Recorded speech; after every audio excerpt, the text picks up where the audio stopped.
Aula número 229. Camões e o neoplatonismo. O novo Platão. Novamente, Platão na poesia camoniana. Transforma-se o amador na coisa amada por virtude de muito imaginar. Não tenho logo mais que desejar, pois em mim tenho a parte desejada. Se nela está minha alma transformada, que mais deseja o corpo de alcançar? Em si somente pode descansar, pois consigo tal alma está liada. Mas esta linda e pura semideia, que como um acidente em seu sujeito, assim como a alma minha se conforma, está no pensamento como ideia, e o vive por amor de que sou feito, como matéria simples, busca a forma.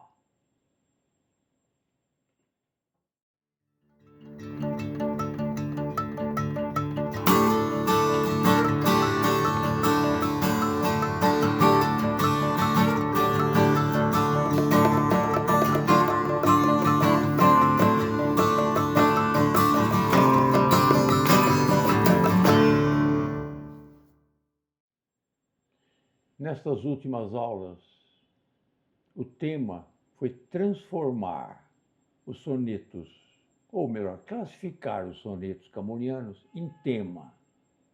Eu, então, propus 10 temas dos sonetos camonianos e dei 10 aulas. Essa é a 10ª que eu dou sobre os temas da poesia camoniana.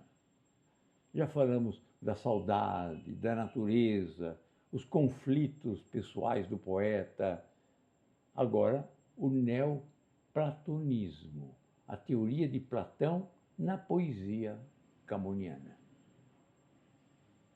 Platão define o mundo sensível e inteligível. Sensível é o conhecimento que você tem das coisas. Você conhece um cavalo, um gato, conhece uma cidade, conhece uma árvore, conhece justiça, sabe o que é justiça, sabe o que é amor, sabe o que é fidelidade. Mas tudo isso é relativo. Porque, na verdade, o modelo deste mundo está no céu. Está em Deus. Deus é o modelo de tudo. No nosso mundo aqui real, a justiça é relativa, a beleza é relativa. Pergunte a um sapo o que é belo. Ele diria uma sapa e, por conseguinte, a beleza relativa. Pergunte a um russo quem é o herói, o russo ou alguém nascido na Ucrânia. Ele vai responder. E pergunta a um homem da Ucrânia quem é o herói. Ele também vai responder. Tudo é relativo nesse mundo. Só Deus não é relativo. Ele é a verdade absoluta. Ele é a justiça absoluta. O cavalo que você vê aqui na Terra, há um modelo de cavalo no céu, que é o modelo de todos os cavalos do mundo de beleza absoluta. A teoria platônica. Para Platão, o homem só conhece a verdade absoluta depois que morre. Ou seja, a morte é a libertação. Lá na República de Platão, ele já disse: enquanto tivermos a alma enlodada no corpo, jamais alcançaremos os fins da nossa vida, que é conhecer a verdade. O corpo coloca todos os obstáculos, doença, horrores, cobiça. É mistério que a alma abandone o corpo e sozinha contemple os objetos de seu prazer. Esta libertação é a morte, e os verdadeiros poetas e filósofos fazem tudo para buscar a morte, porque só morrendo conhecerá a verdade absoluta. O encontro do homem com o Deus é o conhecimento da verdade absoluta. Mas temos agora um soneto. Ele está no vídeo. Vai me acompanhar? Vamos com calma acompanhar um soneto. Mas antes de explicar esse soneto, eu tenho que dar filosofia aristotélica. Para Aristóteles, ele nega esse ser relativo e absoluto, esse modelo de cavalo, de gato, de árvore, de justiça que está no céu. Para ele, um objeto tem 4 causas. A causa material, primeiro a causa material, a formal, a eficiente e a final. Toma uma estátua, a estátua de Davi, de Miguel Ângelo. Tome a estátua. Causa material. É o mármore bruto de que foi feita. Causa formal. É aquela estátua na imaginação do artista, ainda na sua imaginação. Antes de tocar a pedra bruta, ele imagina. E essa é a causa formal. A causa eficiente é o trabalho que ele realiza para transformar aquela pedra rude numa estátua. E a causa final é a razão pela qual o artista tomou a iniciativa de transformar a pedra bruta em estátua. Pode ser o prazer subjetivo da arte, pode ser a maneira de sobreviver, ou até recursos econômicos para a própria vida, é a razão última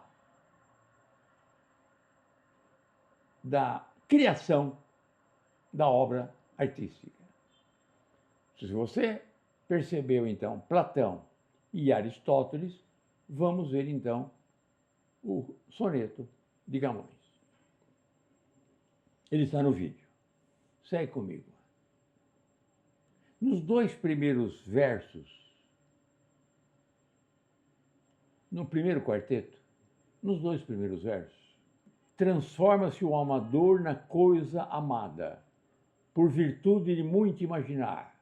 Não tenho logo mais que desejar, pois em mim tenho a parte desejada. Nos 2 primeiros versos, fundem-se numa só pessoa, o amador e a mulher amada. Uma só pessoa. A fusão espiritual tem uma causa, por virtude de muito imaginar. Ou seja, pensa tanto na mulher amada que o eu e ela é o eu e o eu é o ela.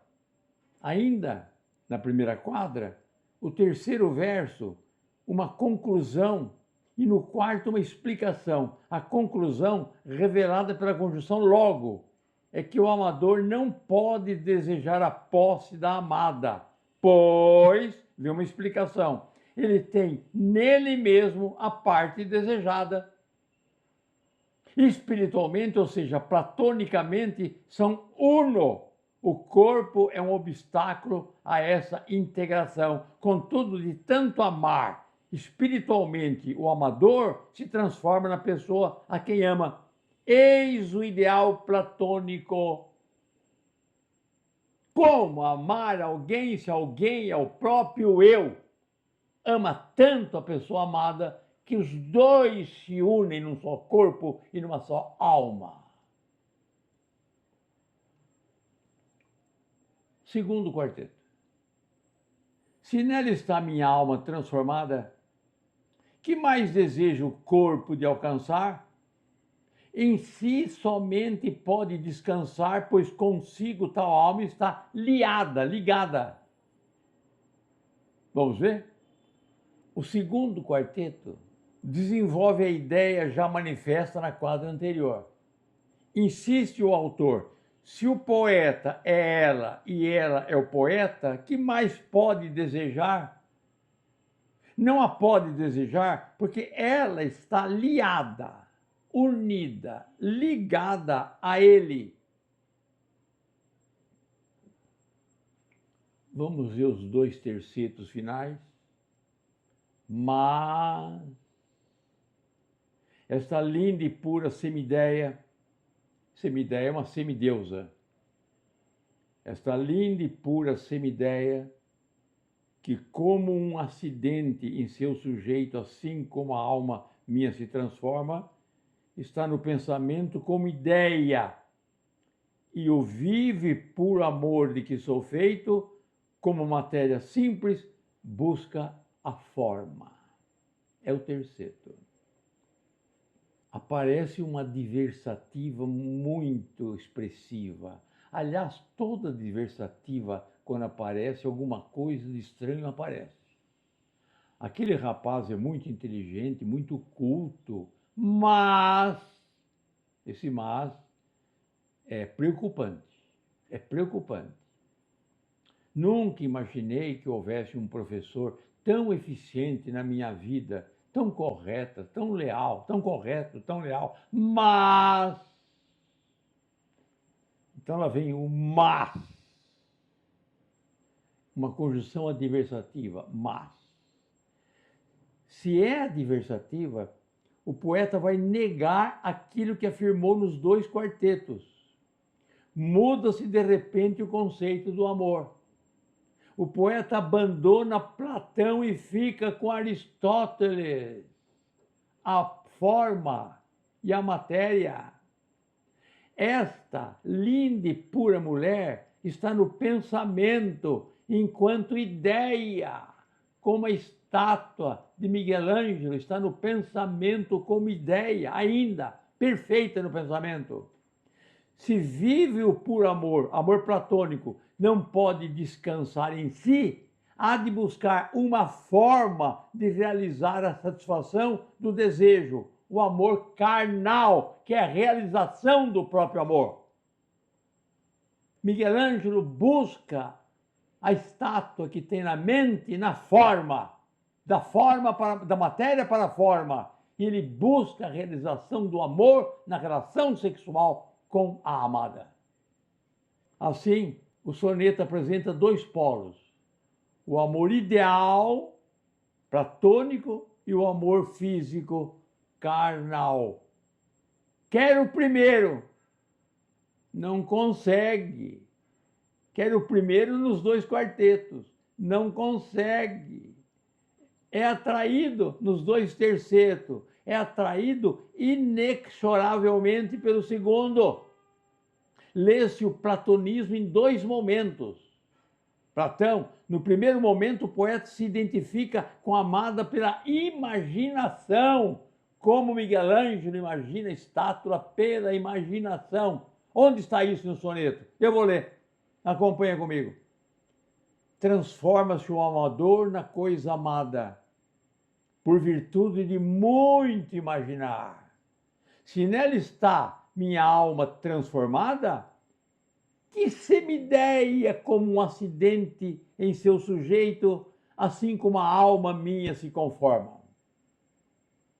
No segundo momento, a amada faz parte do poeta, portanto, não precisa desejar mais nada, pois não pode desejar possuir aquilo que já está integrado nele. Ninguém pode pretender possuir o que já possui, ainda é platônico. Não tenho logo mais que desejar, pois em mim tenho a parte desejada, em si somente pode descansar, pois consigo tal alma estar liada.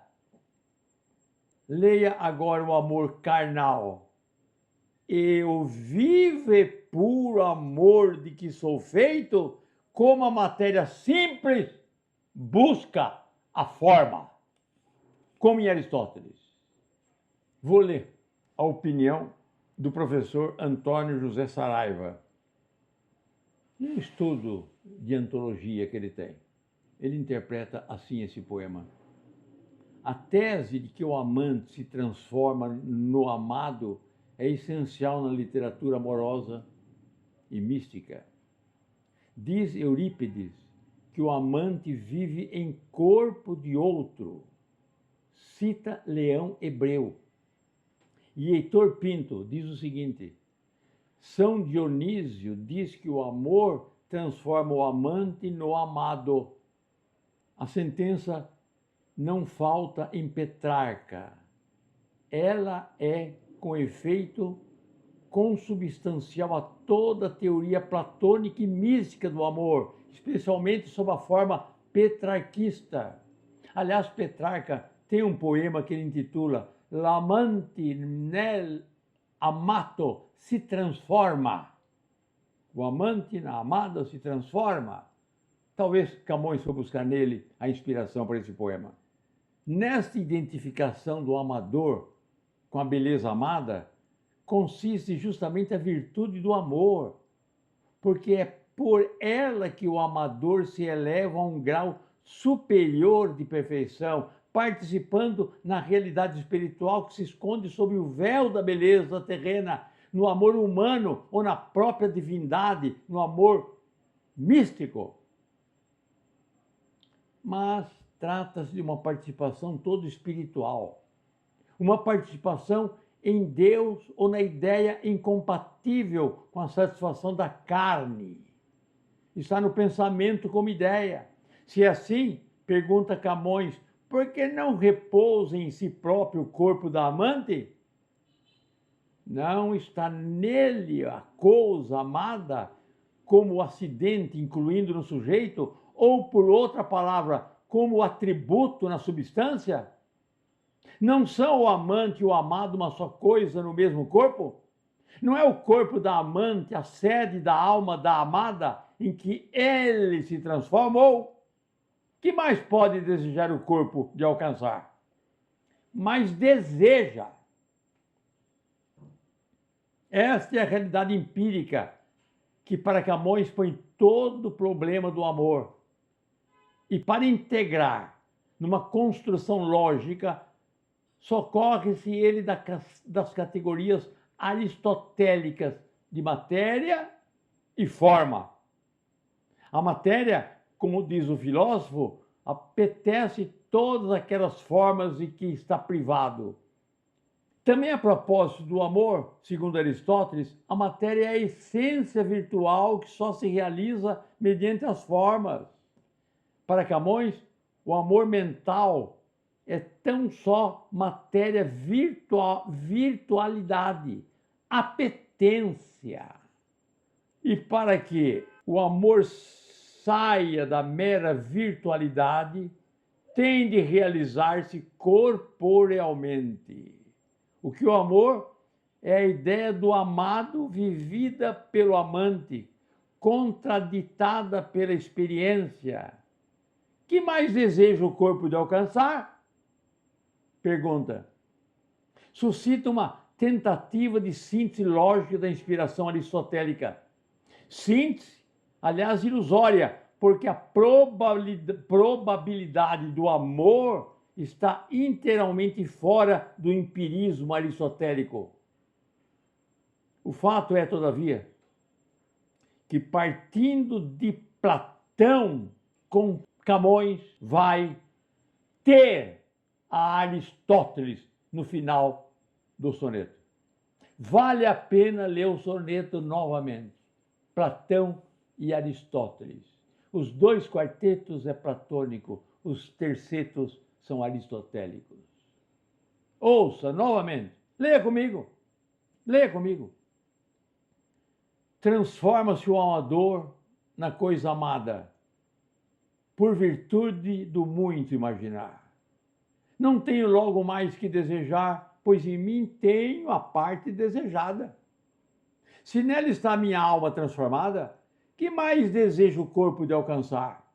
Em si somente pode descansar, pois consigo tal alma está liada. Mas esta linda e pura semideia, que como um acidente em seu sujeito, assim como a alma minha se transforma, está no pensamento como ideia. E o vivo e puro amor de que sou feito, como matéria simples, busca a forma. Então eu busco na minha amada a forma.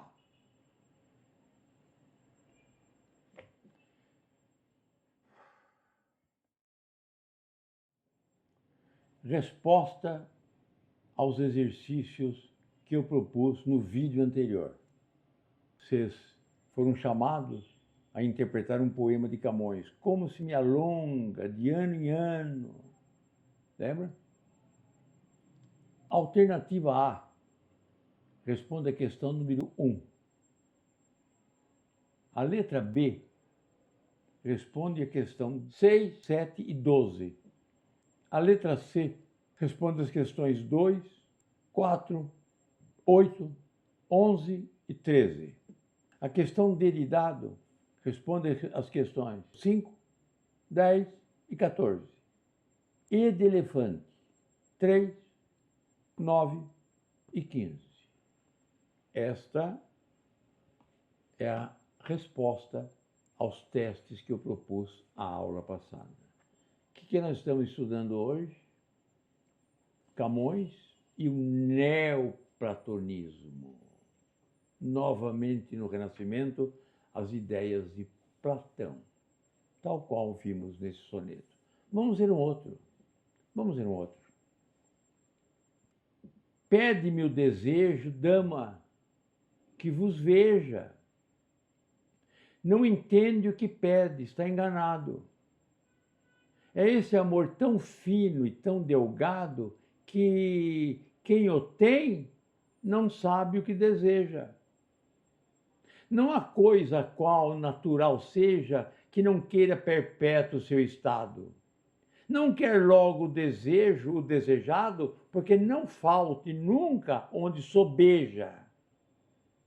Mas esse puro afeito em mim se dana, que como grave pedra tem por arte o centro desejar da natureza, assim o pensamento, pela parte que vai tomar de mim, terrestre, humana, foi, senhora, pedir esta baixeza.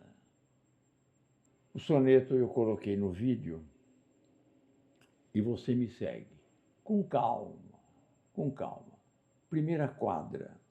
E eu vou ler outra vez a primeira quadra. Pede-me o desejo, dama, que vos veja. Não entende o que pede.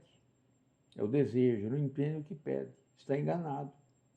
É esse amor tão fino e tão delgado que quem o tem não sabe o que deseja. Repetindo, pede-me o desejo, dama, que vos veja. E esse veja tem um sentido muito além de ver. Que me encontre, que me relaciono, que tenha um momento sensual. E aí ele diz, não entende o que pede, está enganado. É esse amor tão fino e tão delgado e tão puro e tão elevado que quem o tem não sabe o que deseja. Na primeira quadra, dois amores. O amor espiritual e o amor carnal. Os dois primeiros versos se referem ao amor carnal. Pede-me o desejo, dama, que vos veja.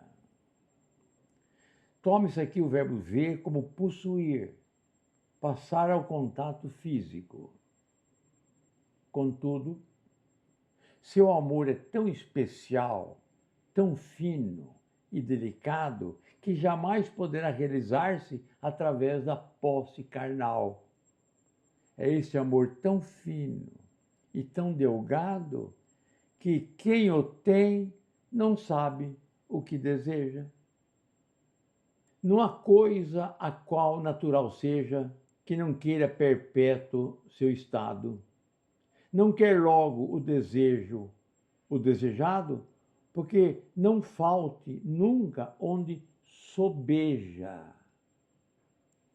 Sobeja é ultrapassar, sobrar.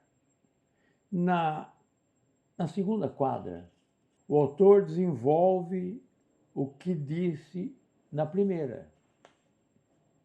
O argumento é este. Se o amante possuísse a mulher amada, não a mais desejaria. Possuiu, não quer mais. Há na natureza um princípio de inércia. Não há coisa qual natural seja que não queira perpétuo o seu estado. Princípio de inércia, de deixar como está. Ora, para desejar é preciso não a possuir, porque possuindo-a, não mais a desejaria. Isso é Platão. Não quer logo o desejo, o desejado, porque não falte nunca onde sobeja. A posse da amada destruiria o próprio amor.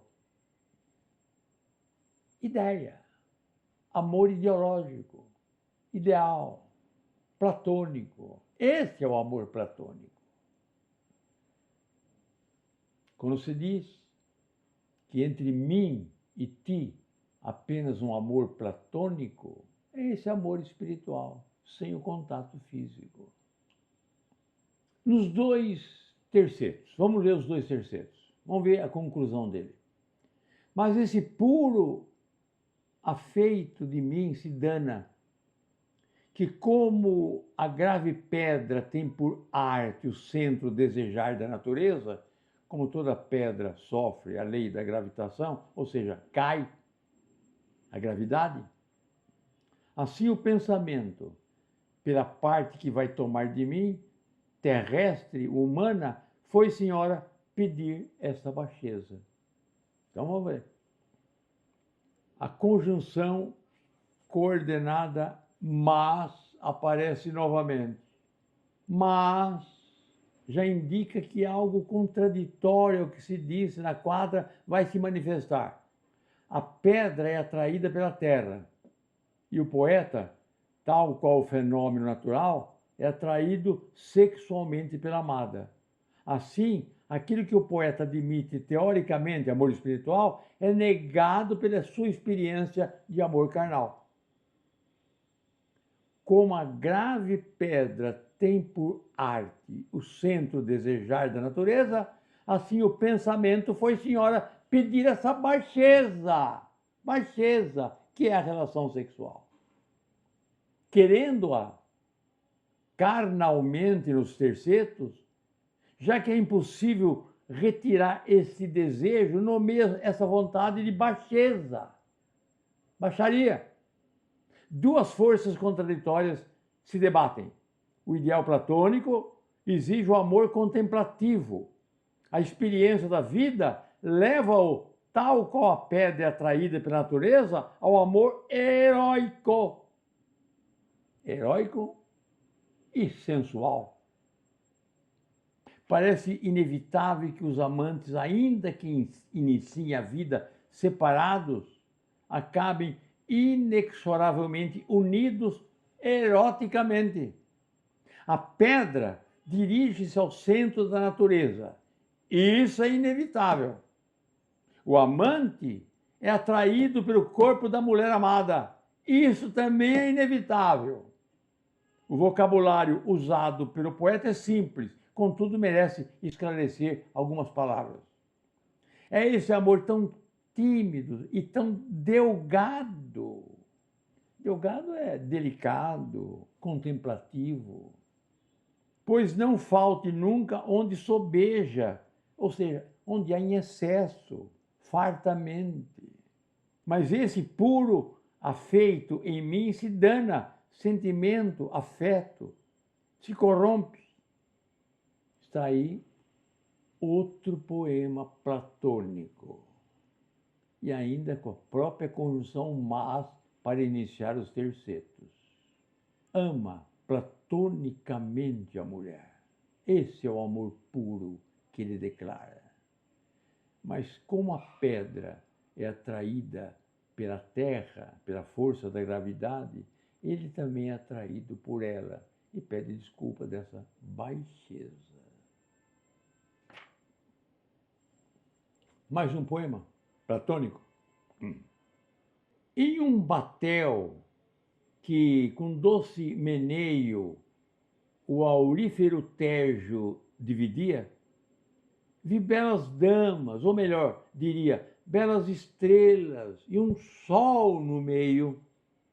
As delicadas filhas de Nereio com 1000 correias de doce harmonia, iam amarrando a bela companhia que, se eu não erro, por honrá-las veio. Ó formosas Nereides, que cantando lograis aquela vista tão serena, que a vida em tantos males quer trazer-me. Dizei-lhe que olhe que se vai passando o curto tempo e tão longa pena, o espírito é pronto, a carne enferma. Lembra Platão? Enquanto tivermos a alma enlodada no corpo, jamais alcançaremos os fins de nosso desejo, a verdade? O tempo faz cessar a beleza. A carne é enferma. Só o espírito é capaz, abandonando o corpo, contemplar a verdade. Em um batel com doce meneio, em um barco com suave movimento. Verso 5. Nereio. Bom, rigorosamente, Nereio não existe. Existe Nereu. Com U ou com O. Nereu ou Nereu. Ele colocou Nereio para rimar e com meio. Ele precisa de uma rima. Ele precisa de uma rima para rimar com veio no segundo quarteto. Quem é esse Nereu? Divindade marítima, filha do Oceano e de Tétis, esposa de Dóris, de quem teve 50 filhos, as Nereides. Olha o verso 6. Correias. Na Grécia Antiga, dança acompanhada de cantos. Correias. Verso 11. Que a vida em tantos males quer trazer-me. O que inicial não é pronome relativo, porém conjunção subordinada consecutiva. Entenda-se assim, aquela vista é tão serena que a vida quer trazer ao poeta em sua desgraça. Último verso. O espírito é pronto, a carne enferma. O poeta reproduz quase textualmente as palavras de Cristo. O espírito, na verdade, está pronto, mas a carne é fraca. Mateus, capítulo 26, versículo 41. Ou também Marcos, capítulo 14, versículo 38. Eu estou dando essa aula, o Camões e o neoplatonismo, e consulto a pesquisa de minha própria autoria no livro A Poesia Camoniana. Mais um poema, mais um poema, mais um. Nós finalizamos. Mais um. O cisne, quando sente ser chegada a hora que põe termo à sua vida, música com voz alta e muito subida, levanta pela praia inabitada. Deseja ter a vida prolongada, chorando do viver a despedida. Com grande saudade da partida, celebra o triste fim dessa jornada. Assim, senhora minha, quando via o triste fim que davam meus amores, estando postos já no extremo fio, com mais suave canto e harmonia, descantei pelos vossos desfavores. La vuestra falsa fé e el amor mío. É Platão. É Platão.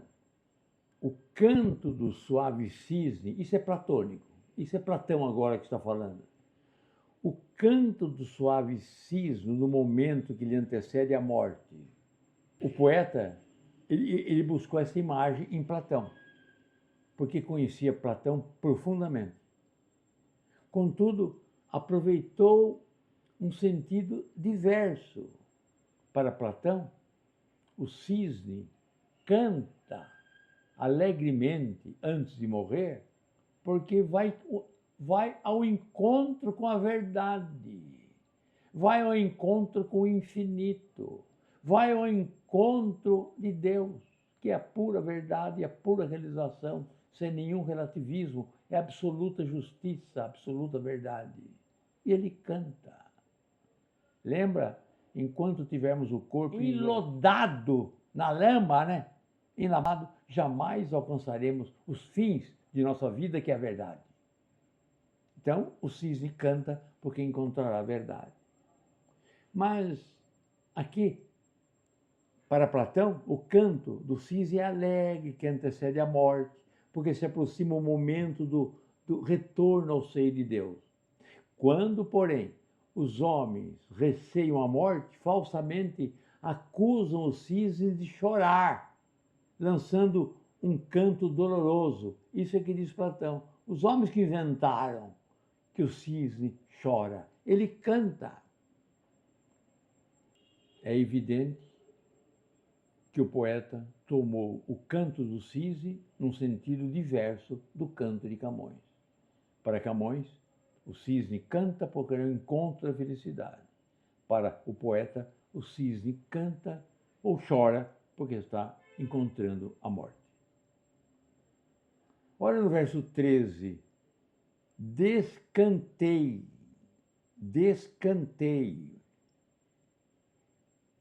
descantei pelos vossos desfavores.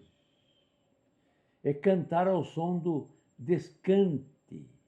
É uma viola pequena, ou mesmo soar instrumentos acompanhados de voz, de coro. Desfavores é desfavor, desdém, desprezo, desconsideração. E o verso 14 está em castelhano. La vuestra falsa fé y el amor mío. É um verso de um poeta espanhol, Boscan, que se traduz simplesmente a vossa falsa fé e o meu amor. Exercício para a próxima aula. Vocês vão ler um soneto que vocês conhecem, que eu já dei, que está em quase todas as antologias didáticas, e vão responder as questões de 1 a 12. De 1 a 12. E com esse poema eu faço o desfecho da aula. Vamos falar do amor que Jacó teve por Raquel, que é também um amor platônico no início e depois se transforma num amor aristotélico, de relação sensual. Labão tinha as duas filhas, a Lia e a Raquel. A Lia mais velha e Raquel mais nova. Pelo costume tradicional judaico, a mais velha casa-se primeiro. Mas Jacó queria Raquel, que para ele era mais bonita. Então, propôs o futuro sogro que ele servisse 7 anos como escravo e aí levaria Raquel como esposa.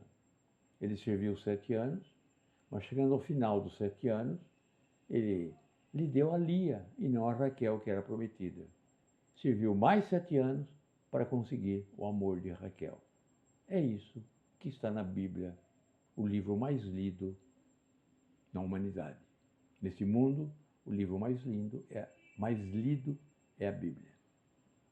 Então, você vai ler cautelosamente esse poema, responder as perguntas que eu proponho e vamos fechar a aula com ele, então. 7 anos de pastor Jacó servia Labão, pai de Raquel, serrana bela.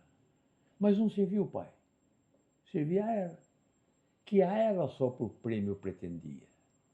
Os dias, na esperança de um só dia, passava contentando-se com vê-la.